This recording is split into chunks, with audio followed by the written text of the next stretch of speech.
안녕하십니까, 레필입니다. 9월 6일 두산 에너빌리티 보도록 하겠습니다. 증시 먼저 보겠습니다. 코스피 0.73% 하락했고요. 코스닥은 0.38% 하락했습니다. 오늘 양증시 하락해서 진행이 되었고요. 코스피는 외국인 투자자가 700억, 기관 투자자가 3천억 매도하면서 기관 투자자에 대한 매도 물량으로 주가가 좀 하락을 했습니다. 코스닥도 기관 투자자, 외국인 투자자 150억, 300억 이렇게 매도하면서 양매도 진행되었고요. 마지막에 이제 주가가 급락하는 모습이 나오면서 하락 마무리되었습니다. 코스피를 비롯해서 지금 이제 해외 증시가 조금 이제 조정을 받고 있는데요. 니케이는 오늘 오르긴 했지만 나머지 종목들은 나머지 증시들은 보합 마무리를 하거나 좀 이제 하락을 하면서 진행이 되었습니다. 특히 코스피가 좀 이제 하락을 하기 시작했는데요. 그동안 이제 완연하게 반등을 하면서 21선 딛고 다시 올라가는 분위기에서 오늘 이제 음봉으로 이렇게 눌러지면서 진행이 되었습니다. 그래서 여기서 이번 주 남은 3일 이틀이죠. 이틀 목금을 이제 어떻게 움직이는지 살펴봐야 될 것 같고요. 이번 추세로 보면은 추가적인 하락이 나올 가능성이 충분히 있습니다. 네, 그래서 조금 더 이제 증시에 대한 분위기를 살펴봐야 될 것 같은데요. 일단은 계속 2600선, 2500선을 왔다 갔다 하면서 횡보를 하고 있는 그런 상황입니다. 그래서 증시 자체가 지금 이제 올 4월 달부터 해서 계속 비슷한 위치를 왔다 갔다 하고 있기 때문에 시가총액 상위 종목들이 크게 주가가 변함이 없는 그런 상황이 이어지고 있습니다. 월봉은 마찬가지로 9월달 양봉 진행이 되었지만 여전히 이제 약세를 띠고 있습니다. 투자 수급을 보게 되면 외국인 투자자 매수세를 이어가다가 오늘 이제 매도를 했습니다. 3일 만에 매도로 전환이 되었고요. 기관 투자자가 오늘 많이 매도를 하면서 확실히 9월 달에는 매도로 좀 접근을 하고 있다라고 보여집니다. 그래서 기관 투자자가 옵션 만기까지 다음 주 목요일까지 계속 이렇게 주가를 누르면서 진행이 될지 외국인 투자자는 어떤 방향으로 진행이 될지 한번 살펴보도록 하겠습니다. 코스닥도 이제 상승 분위기를 이어가다가 오늘 이제 마지막에 하락을 하면서 진행이 되었고요. 고점을 이제 높여가는 방향보다는 조금씩 이제 눌러지는 모습이 나오고 있습니다. 네. 오늘 이제 반등을 하면서도 이렇게 눌러지는 모습이었는데요. 아직까지 이 방향을 확정하기에는 시간을 조금 더 두고 봐야 할 것 같습니다. 그래서 좀 더 눌러져서 21선까지 이 코스닥 지표가 눌러질 것인지 그런 것들을 살펴봐야 되겠고요. 특정 이 테마 위주로 상승세가 강했기 때문에 그런 테마가 시가총액 상위 종목들이 떨어지게 되면 코스닥도 눌러지는 모습이 충분히 나올 수 있습니다. 일단은 천천히 한번 접근을 해보겠습니다. 기관 투자자는 오늘도 매도를 하면서 5일 연속 매도를 했고요. 외국인 투자자도 어제 매수를 했지만 오늘 매도로 접근을 하면서 양매도 진행이 되었습니다. 그래서 내일하고 금요일 이틀 정도 해서 또 추가적인 이 수급이 빠져나가는지 살펴보겠습니다. 이렇게 이제 증시 분위기가 좋지 않다 보니 환율은 올라가고 있고요. 1333원으로 다시 반등을 하고 있습니다. 그래서 1320원까지 꺾였던 환율이 다시 N자로 올라가는 분위기이고 지금 이제 1200원대로 떨어지지 않고 계속 1300원대를 또 이제 유지를 하고 있는 상황입니다. 지금 이제 우리나라 소비자 물가 상승률이 또 이제 갑자기 높게 나오면서 우리나라도 추가적인 금리 인상이 필요하다라는 목소리가 나오고 있는데요. 지금 그렇지 않을 경우에는 계속 이제 미국의 이 원달러 가치가 높아질 수밖에 없습니다. 달러가 높아질 수밖에 없고요. 만약에 이번에 FOMC에서 또 이제 추가적인 금리 인상을 하게 되었을 경우에는 이 환율이 조금 더 올라갈 가능성이 충분히 있습니다. 그래서 미국도 그렇고 지금 이제 우리나라도 그렇고 좀 이제 금리 인상이 아직까지는 마무리가 되기에는 조금 이 지표들이 다시 반등을 하고 있다. 인플레이션 지표가 다시 올라가고 있다라고 보여집니다. 그래서 좀 더 시간을 두고 지켜볼 필요가 있겠고요. 일단은 1300원대를 유지를 하고 있습니다. 그래서 시간을 두고 조금 더 보겠습니다. 지수 선물은 약세로 진행 중이고요. 미국 증시는 0.3% 정도 하락을 하고 있습니다. 유럽 증시도 지금 0.6% 정도 하락을 하고 있고요. 오늘 미국 증시, 유럽 증시 모두 다 약세로 진행 중입니다. 뭐 조금 더 시장을 끝까지 봐야 되겠지만 최근에는 확실히 분위기가 이제 조금 관망 혹은 이제 약세를 띠고 있거든요. 그래서 반등하던 추세가 좀 꺾이면서 이 분위기가 어디로 가는지 한번 지켜볼 필요가 있겠습니다. 원자재 가격은 이제 국제유가가 86달러까지 지금 오른 뒤에는 뭐 크게 지금 변화는 없고요. 천연가스도 어제 대비해서는 좀 떨어져서 2.58달러, 2.5달러 수준으로 진입을 했습니다. 그래서 일단은 뭐 크게 국제유가는 가격 변동 없이 계속 이제 86달러 수준을 유지를 하고 있고요. 천연가스는 좀 이제 하락을 했지만 여전히 이제 원자재 가격들이 반등을 하면서 그런 이 인플레이션 지표들이 좀 다시 올라가는 방향으로 되고 있기 때문에 좀 예의주시를 할 필요가 있겠습니다. 채권금리 같은 경우도 미국 10년물 국채금리 4.26%로 떨어지지 않고 계속 이 수준을 유지를 하고 있고요. 잠깐 떨어졌다가 반등을 해서 지금 이제 4.2% 중반대를 유지를 하고 있습니다. 국채금리가 올라간다라는 것은 지금 이제 미국의 국채를 가져갔을 때 내가 미국 국채를 가지고 있을 때에 대한 수익률이 이렇게 높아진다는 것이건데요. 4.2%면 상당히 높죠. 그래서 오히려 이제 웬만한 예금보다도 수익률이 높기 때문에 우리나라 증시의 이 배당 수익률보다도 많이 높습니다. 이제는. 그래서 미국의 국채 시장으로 돈이 이동할 가능성이 큽니다. 이렇게 계속 국채 금리가 올라갔을 경우에는요. 그래서 우리가 이 지표를 조금 더 주시를 해야 되겠다라고 생각을 하고 있고요.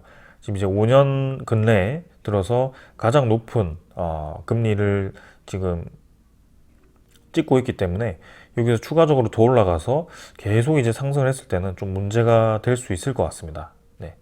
특히 이제 2000년도 이전에는 이렇게 국채금리가 고점을 찍고 서서 이제 장기적으로 떨어지던 그런 상황이었는데요.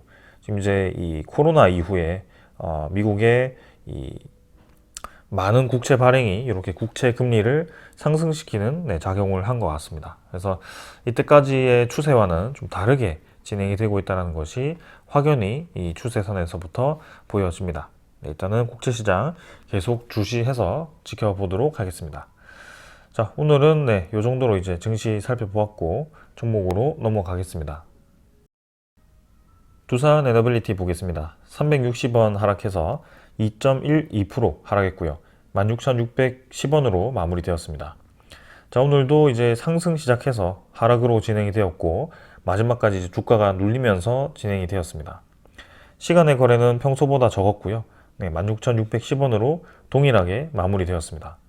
그러나 오늘도 하락을 했고 어제도 하락을 했고 지금 4일 연속으로 또 이제 하락을 시키면서 특정한 날짜 8월 31일자 MSCI 리밸런싱 이후부터 또 연속적으로 주가를 눌리는 패턴이 이어지고 있습니다. 상승을 시작하면 상승을 계속 지속적으로 하고요. 하락을 시작하면 하락을 지속적으로 하는 그런 패턴이 지속적으로 만들어지고 있습니다. 이번에도 어김없이 그런 흐름이 만들어지고 있고요. 지금 똑같은 수급, 똑같은 패턴으로 지속적인 이 동일한 움직임이 나와주고 있습니다.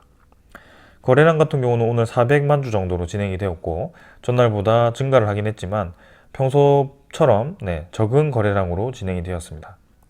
이 1700만 주가 거래량이 많이 나오긴 했지만 이 거래량이 유지되는 것이 중요했고요.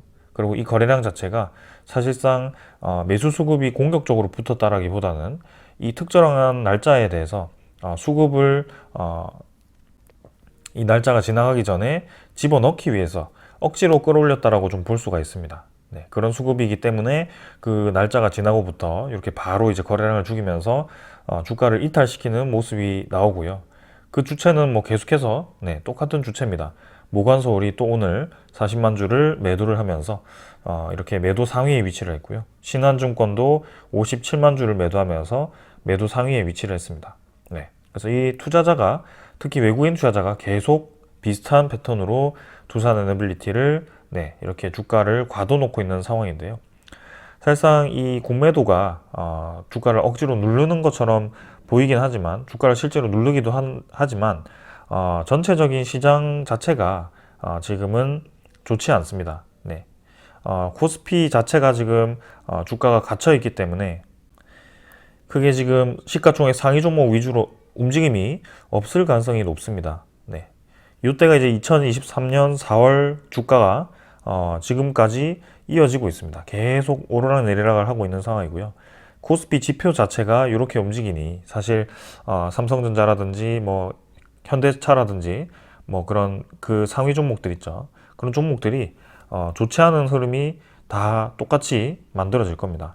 네, 근데 그 와중에 특히나 두산 에너빌리티에는 그 작업을 하는 것이 지금 모간서울 신한증권 JP모간이 그 작업을 계속 하는 것 같고요. 네, 주가가 조금 더 좋게 평가받아야 되는 시점이 아닐까라고 생각하는데도 이렇게 꾸역꾸역 이제 주가를 눌러주고 있습니다. 네, 이번에도 어김없이 연속적인 상승 뒤에 또 이렇게 연속적인 하락이 나왔고요. 조금 이제 시간을 두고 봐야겠지만, 네, 지금 이번에 하락을 하는데 걸린 시간이 굉장히 오래 걸리긴 했습니다. 그러나 이전에 제가 옵션 만기 기준으로 주가가 반등을 시작한다는 것을 얘기를 드린 시점을 보면 주가가 떨어지는 데는 연속적으로 떨어지게 됩니다. 네, 4월 달도 그렇고 여기 5월 달, 6월 달도 마찬가지입니다. 그래서 굉장히 비슷한 패턴으로 볼 수가 있는데요. 이때도 보시면 네, 주가를 쭉쭉쭉쭉 올려가지고 연속적으로 17,000원부터 19,000원까지 네, 단 이제 2주일 만에 주가를 이렇게 올립니다. 그리고 특정 날짜가 지나고부터 주가가 이제 본격적으로 떨어지기 시작하고요. 네, 쭉쭉쭉쭉 눌러주면서 매일 똑같은 패턴으로 1%, 0%, 그죠? 네, 1%, 잠깐 이제 2%씩 올려주고, 그죠? 이렇게 계속 똑같은 패턴으로 네, 주가를 꾹꾹꾹꾹 누릅니다. 그리고 한번 내릴 때는 네, 이렇게 6%, 뭐 4% 이렇게 한 번씩 쭉쭉 내리고요. 그래서 쭉쭉 이제 눌리다가 결국에는 또 특정 날짜가 지나고부터는 주가를 빠르게 상승을 시키고요. 그 뒤로는 다시 주가를 쭉쭉쭉쭉 눌러주고요. 네, 그쵸? 17,000원까지 갔다가 또 이제 4일 만에 19,000원 갔다가 또 이제 7월 14일자부터 아마 이때가 옵션 만기 근처일 겁니다. 7월 14일부터는 다시 주가를 한번 내리기 시작하니까 1%, 1%, 0%, 1%, 0% 이렇게 주가를 또 쭉쭉 내립니다. 네. 그리고 16,000원까지 도달하고 다시 주가를 올리고 이 과정이 지금까지 이어지고 있습니다. 자, 그러면 여러분들은 지금 이 4일 동안 내린 것이 앞으로 어떻게 될지 제가 방금 다 말씀을 드렸습니다. 네. 그래서 특정 위치까지 주가를 떨어뜨릴 가능성이 높고 그 시기가 이 9월달 둘째 주가 될 가능성이 큽니다. 그래서 다음 주 기점으로 해서 주가가 다시 반등을 할 수가 있고요. 혹은 조금 더 시간이 걸린다면 그 다음 주가 될 수도 있습니다. 그러나 주가가 분명히 특정 기점으로 해서 올라가는 모양새가 지금까지 쭉쭉 이어왔고요. 이번에도 마찬가지로 그렇게 될 겁니다. 근데 그게 이 매수 타점, 매도 타점을 맞추는 것이 중요한 것이 아니라 이런 오랫동안 움직이는 그 패턴을 깰 수 있는 움직임이 나와야 되는데 그게 이제 외국인 투자자에 대한 매집이 끝나거나 기관 투자자라든지 그런 새로운 수급이 들어와야 된다라고 얘기를 드렸습니다. 그래서 어제도 이 그래프를 통해서 말씀을 드렸는데요. 자, 이 그래프를 다시 한번 설명을 드리겠습니다. 주가가 지금 이제 주황색이고요. 공매도 잔고가 오른쪽 여기입니다. 파란색입니다. 그래서 이 그래프 말고 이 아래에 있는 그래프를 보고 말씀을 드리겠습니다. 외인 보유 수량이 왼쪽 주황색이고요. 공매도 수량이 잔고 수량이 오른쪽 파란색입니다. 자, 여기서 이 공매도 잔고가 지금 외국인 보유 수량과 굉장히 대칭적으로 움직인다는 것을 말씀을 드렸습니다. 그래서 보유 수량이 떨어지면 공매도 잔고가 증가를 하고요. 공매도 잔고가 떨어지면 외국인 보유 수량이 증가를 하면서 데칼코마니처럼 이렇게 대칭적으로 움직인다는 것을 말씀을 드렸습니다. 그래서 외국인 보유 수량을 공매도 잔고를 통해서 공매도를 이용해서 줄이거나 늘리거나를 반복을 하고 있다라고 얘기를 드렸는데요. 근데 여기서 중요한 점은 이때 이제 블록티를 수행할 때 외국인 보유량이 급격하게 감소했다가 어느 기점으로 해서 7천만 주 수준에서부터 장기적으로 지금 오르락 내리락을 하긴 했지만 서서히 이제 외국인 보유량이 올라가는 방향으로 진행된다는 것을 볼 수가 있고요. 공매도 잔고 수량 같은 경우는 블록딜 이후에 급격하게 늘어서 8,500만 주까지 증가를 했다가 1,600만 주까지 증가를 했다가 점점 이제 저점을 낮춰가면서 진행이 된다는 것도 알 수가 있습니다. 그래서 지금 이제 1,000만 주 이상을 넘지 않는 수준에서 공매도가 왔다 갔다 하고 있는데요. 뭐 조금 더 봐야 되겠지만 제가 이해하기로는 공매도 잔고가 점진적으로 줄어들고 있고 외국인 보유 수량이 점진적으로 늘려가고 있다. 그런 와중에 주가가 올라가고 내려가고를 반복하고 결국에는 블록딜 수행 전과 지금과 주가가 사실 크게 변화 없는 상황이다. 네. 그러나 이렇게 외국인 투자자 같은 경우는 보유 수량을 점점 늘리고 있더라. 이게 핵심인 것 같습니다. 그래서 공매도를 이용한 주가 움직임을 주도를 하고 있는 것이 외국인 투자자가 맞지만 공매도를 이용하면서 보유 수량을 줄이는 것이 아니고 점점 늘려가고 있다는 것이 지금 사실인 것 같고요. 그래서 이 장기적으로 지금 두산 에너빌리티를 모아가고 있다라고 저는 판단을 하고 있고 거기에 대해서 한번 우리도 이 두산 에너빌리티를 모아가는 입장에서 본다면 그런 매집이 끝났을 때 이제 본격적인 상승이 시작될 건데 그 기점이 아마 거래량이 터지면서 이 구간을 넘어가는 때가 될 거다라고 볼 수가 있고요.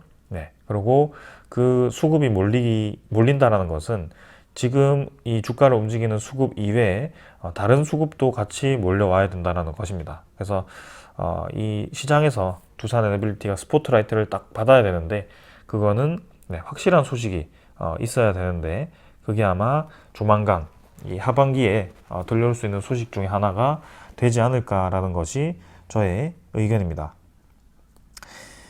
자, 그래서 이렇게 이제 계속 반복된 움직임 때문에 구독자분들 중에 어떤 분들은 뭐 여기서 매도를 하고 여기서 매수를 하고를 반복을 할 수도 있겠죠. 그러나 그렇게 해서는 이 어떤 투자에도 사실상 이 성공을 하기가 쉽지는 않습니다. 지금 이제 두산 에너빌리티에 이렇게 반복된 패턴을 보였기 때문에 쉽게 아래에서 잡고 위에서 팔고를 할 수도 있겠지만 만약에 이제 다른 종목을 갔을 때는 그런 패턴이 깨지는 움직임이 나올 수 있고요. 충분히 나올 수 있고요. 그리고 이 본인의 패턴이 깨지기 시작했을 때 조급해진다는 것을 느끼실 겁니다. 그때부터는 스윙의 개념이 아니고 이제 주가를 맞추기 위한 트레이딩의 개념으로 접근을 할 가능성이 크고요. 그렇기 때문에 제가 매수 매도를 계속 유도하기보다는 오랫동안 주가를 이제 동일한 부분이 터치를 한다면 그 아래 구간에 계속 와준다면 모아갈 가치가 있다라는 것이고 그렇게 이제 물량을 오랫동안 모아왔을 때 우리가 원하는 가격까지 치고 나갔을 때는 큰 수익을 볼 수 있다라는 것이 지금 이 장기 투자의 목적입니다. 그럼 무조건 이제 이렇게 횡보하는 종목들을 다 모아야 되느냐는 아니죠. 그래서 우리가 바라보고 있는 그 패턴을 이 시장 기업이 포함된 그런 시장을 보고 그 다음에 기업이 어떻게 이제 이 시장을 헤쳐나가는지 그런 것들을 정확히 이해를 해야만 이렇게 이제 투자를 할 수가 있습니다. 그래서 그런 관점에서 이제 말씀을 드리는 거기 때문에 한번 지켜봐 주시기를 바라겠습니다. 자, 일단은 이 정도로 이제 주가 하락은 말씀을 드렸고 뭐 결국에는 기술적으로 21선 깨졌고요. 조금 더 하락을 할 수 있습니다. 그러나 뭐 사실상 지금 뭐 이평선 어떤 것을 지지하고 어떤 것이 깨지고가 중요한 부분은 아닌 것 같고요. 결국에는 이렇게 떨어지다가도 갑작스럽게 또 V자로 올라갈 수도 있는 부분이고요. 혹은 더 떨어져서 이 16,000원, 혹은 더 아래로 조금 더 떨어질 수도 있습니다. 그러나 그렇게 주가가 떨어지더라도 이전에도 주가를 올리는 데는 크게 오랜 시간이 걸리지 않았고 결국에는 그 주가를 오르고 내리고 하는 수급이 똑같은 수급이기 때문에 공매도를 늘렸다가 다시 이 상환시키는 패턴이 나올 가능성이 높다라는 것입니다. 그래서 공매도 상환 시에는 또 이제 주가를 올릴 가능성이 높고요. 그 패턴이 1년 동안 반복되었기 때문에 이렇게 말씀드릴 수 있습니다. 자, 그래서 이번 주는 어떻게 될지 한번 봐야 되겠지만 일단은 지금 패턴으로는 추가적인 하락이 나올 가능성이 굉장히 높아 보이고요. 네, 이전처럼 주가를 한번 찍어 누를 때 계속 찍어 눌리는 그 구간이 지금도 반복이 되고 있다라고 보여집니다. 그래서 그 구간이 끝났을 때 그 다음에 나타날 수 있는 구간이 예상이 되고요. 그 구간에서 이제 그 치고 나갈 수 있는 명분이 주어지면 좋을 것 같습니다. 그래서 그 구간은 이제 9월 옵션 만기 기점이 될 가능성이 높아 보인다라고 말씀을 드리면서 넘어가도록 하겠습니다. 투자 수급은 오늘 외국인 투자자 100만 주 매도하면서 106만 주 매도했고요. 기관 투자자는 29만 주 매도했습니다. 금융 투자 17만 주 매도하면서 기관 투자자의 대부분 매도를 했고요. 외국인 투자자는 4일 연속 매도를 하면서 또 이제 주가를 끌어내리는 주요 수급 중에 하나입니다. 주가를 올릴 때도 주요 수급이었고요. 주가를 내릴 때도 주요 수급이었고요. 특정 날짜 기점으로 매수를 끌어올리다가 매도를 또 집중하는 모습입니다. 그래서 두산 에너빌리티가 좋고 나쁘고가 문제가 아니고 특정한 기점으로 해서 계속 파생 상품 거래를 지금 현물과 엮어서 진행하는 것 같고 거기에 대한 움직임이 큰 상승 하락 없이 진행 중이다. 밴드를 형성해서 그렇게 이어지고 있다. 이렇게 보시면 되겠습니다. 자, 그래서 이 16,000원 구간은 사실 매수 기회고요. 19,000원, 2만원대는 누군가에게는 이제 매도 기회가 될 수도 있겠지만 우리는 그 이상을 보고 있기 때문에 일단은 차분히 계속 끌어가는 것입니다. 제가 19,000원, 2만원대 꼭 매도를 하지 말아라 이렇게 얘기하는 것은 아니고요. 저는 근데 단 한 번도 지금 매도를 하지 않았기 때문에 계속 물량을 모아가는 입장입니다. 그렇게 좀 이해를 하시면 되겠습니다. 그 다음에 이제 투신, 보험은 큰 매도 없었지만 3일 정도 매도 나왔고요. 연기금 투자자도 69,000주 매도하면서 3일 정도 매도를 했습니다. 그래서 그 특정 기점으로 해서 지금 수급들이 모두 매도로 전환이 되었고요. 이 매도가 9월 다음 주까지도 이어지는지 한번 주목해 보겠습니다. 자, 이 정도로 이제 기술적인 부분 말씀드렸고요. 국무회도 잔고도 한번 확인해 보겠습니다. 국매도 잔고는 어제자로는 지금 이제 448만 주로 조금 이제 감소를 했었지만 오늘은 465만 주로 다시 증가하기 시작합니다. 그래서 아무래도 9월 5일, 9월 6일도 계속 국매도 잔고가 다시 늘어나는 방향으로 진행이 될 것 같고요. 42만 주 오늘 거래가 되면서 전체 거래량 대비해서는 10% 이상의 국매도 거래가 있었습니다. 그래서 모관서울 신한증권의 매도 물량이 지금 상당히 공매도를 많이 이용했다라고 또 이해를 할 수가 있고요. 며칠이 지나면 또 이제 이 공매도 대량 보유자의 모관서울이 나타날 가능성이 높아 보입니다. 자, 모관서울 40만 주 매도했고요. JP모건은 23만 주 매도하면서 총 이제 60만 주 이상을 매도했고 신한증권 참고로도 57만 주를 쏟아내면서 많은 물량을 뱉어내었습니다. 어제도 모관서울이 27만 주, JP모건이 17만 주를 매도하면서 합쳐서 이제 40만 주 정도를 매도를 했고요. 오늘은 프로그램 100만 주를 이렇게 매도를 쏟아내면서 대부분 물량을 프로그램으로 쏟아낸 것을 볼 수가 있습니다. 자, 그래서 대차잔고는 아직까지 나오지 않았지만 어제도 이제 상환이 되어서 1830만 주로 진행이 되었지만 지금 이번 주에 이 대차잔고가 다시 늘어날 가능성도 충분히 있고요. 공매도 비율이 이제 증가를 하고 있기 때문에 지금 이제 5%, 7%, 10% 증가를 하면서 이전에 또 주가가 한참 내려갈 때 그 공매도 비율이 다시 나오고 있습니다. 그래서 똑같은 수급이 지금 똑같은 패턴으로 주가를 눌리고 있고 결국에는 이 구간이 지나면 다시 올라가는 구간이 나올 것이고 언젠가는 이 구간이 끝날 것이다 라는 것이 저의 의견이고 그 기점을 올 하반기로 잡고 있습니다. 대차잔고는 일단 줄었고 추정 물량이 이제 114만 주로 당일 확정이 되었고 전날, 전전날 그리고 4일 정도 해서 또 이제 그동안 물량을 상환시켰던 물량을 또 다시 쏟아내고 있는 상황입니다. 보유율이 이제 13.8%에서 13.43%까지 떨어졌고요.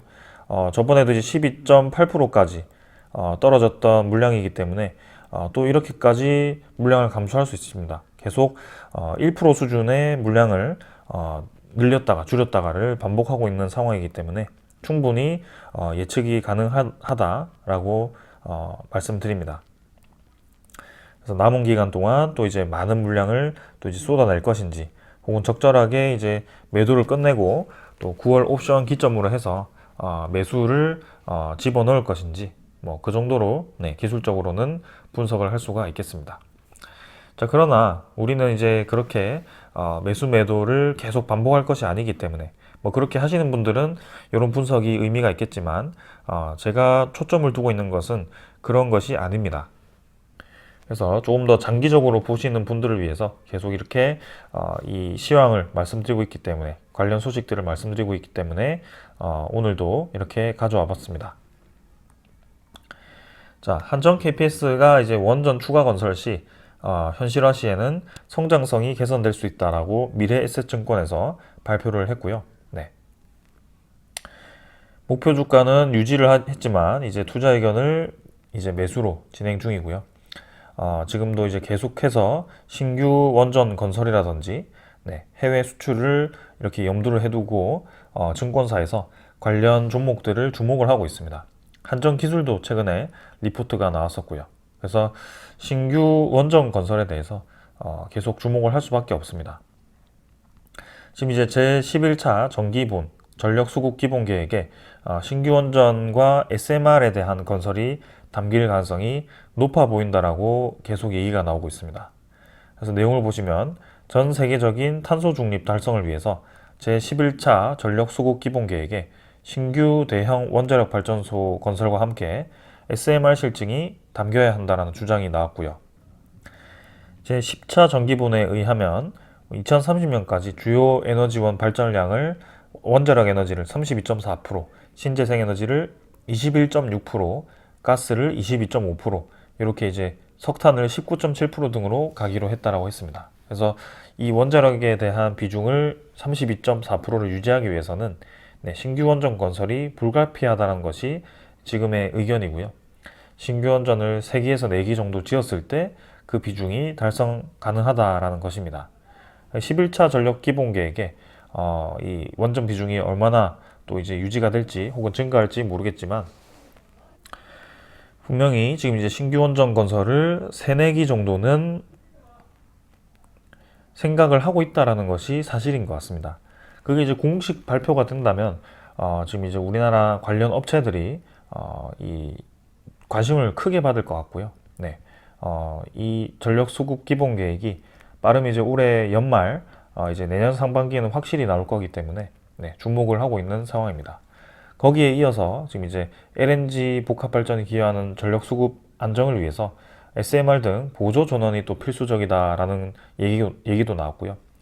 원래 이제 우리나라 울진 쪽에 SMR, 뉴스케일 파워의 SMR을 건설을 추진하고 있고, 우리나라도 자체 모델인 ISMR을 또 이제 개발을 하고 있기 때문에 그 SMR에 대한 건설도 지금 주목을 받고 있습니다. 그래서 계속해서 이제 이런 이 원자력 관련 행사와 그 다음에 에너지 관련 회의를 거치면서 지금 이제 이 신규 원전 건설에 대한 발표를 앞두고 있는 것 같습니다. 그래서 이번에 신규 산업부 장관도 지속적으로 탈원전이 에너지 환경 변화에 대응이 힘들다, 원전을 적극 활용해서 에너지 믹스 정책을 펼쳐야 된다라는 그런 의견을 지속적으로 얘기를 하고 있고요. 아직까지 신규 이 산업장관이 확정된 것은 아닙니다. 청문회를 거치고 이제 그게 이제 자격이 적합하면 이제 신규 산업부 장관으로 임명이 될 것 같은데요.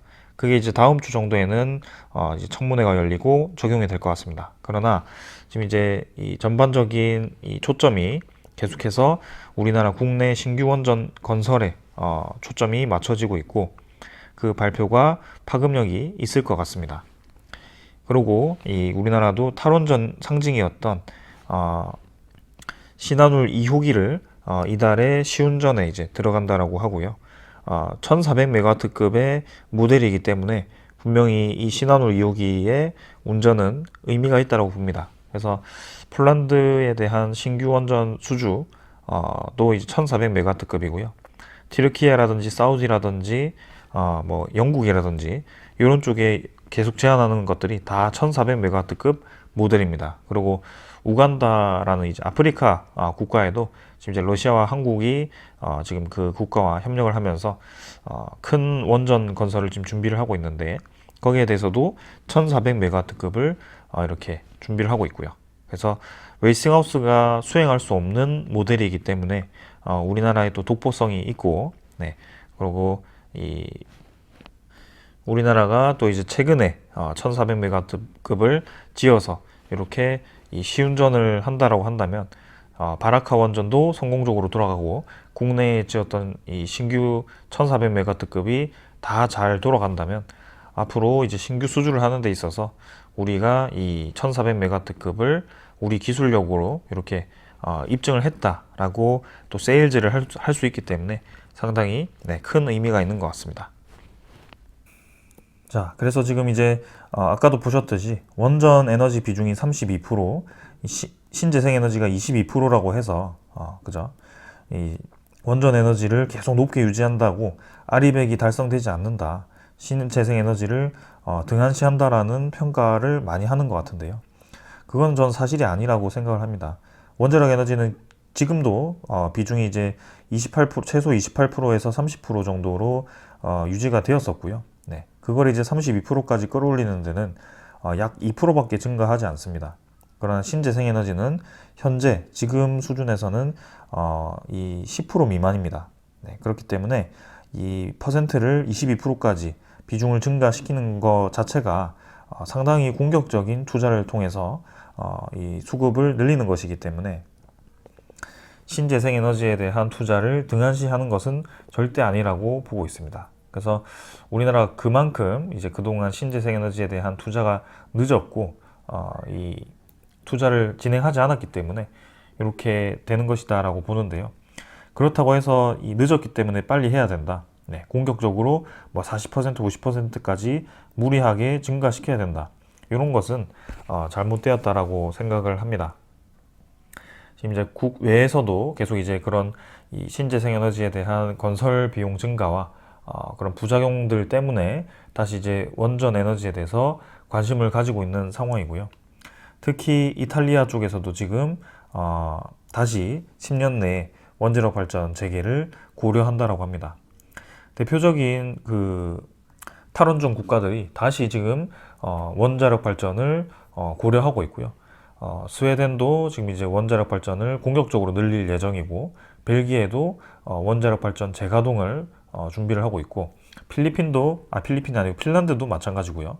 그리고 이탈리아도 결국에는 원자력 발전 재개를 준비를 하고 있습니다.